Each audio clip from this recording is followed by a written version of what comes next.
सुरुवातीला मोठी बातमी आहे मनोज जरांगे यांनी केलेल्या दाव्याची।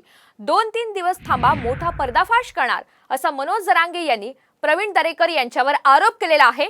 दरेकर यांनी माहीम अंधेरीमध्ये बैठका घेतल्या असं सुद्धा मनोज जरांगे यांचं म्हणणं आहे। मातोश्री बाहेरील आंदोलन प्रकरणी मनोज जरांगे यांनी मोठा दावा केलेला आहे।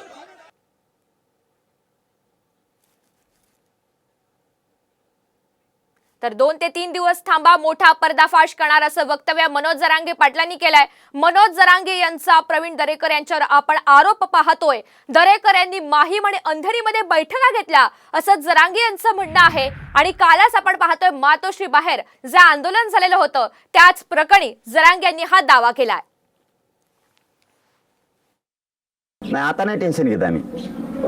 कालपर्यंत आम्हाला समाज आम्ही म्हणायचो हे काय प्रकार चाललाय, हे काय जत्रा आहे, हे काय आरडाओरड चालली, कालपर्यंत वाटत होतं। रात्रीपासून समाज माझा टेन्शन घ्यायचं किंवा मी बंद केला आता, कारण लवकर पर्दाफाश होणार आहे आता, लय लवकर। कारण 12 ते 13 संघटना फडणवीसांच्या सांगण्यावरून दरेकरांनी जमा केल्यात। आणखी लय पर्दाफाश होणार। 1-2-3 दिवस थांबा तुम्ही। कुठं बैठक झाली, डोंबिवलीला कुठं झाली, माहीमला कुठं झाली, त्या बैठकीला कोण कोण होतं, मलबार हिरला एक बैठक झाली, त्या बैठकीत कोण कोण मंत्री आमदार होते, ज्या डिटेल माहिती आल्यात, त्यामुळं हे काय जे चित्र आहे ते क्लिअर होणार आहे।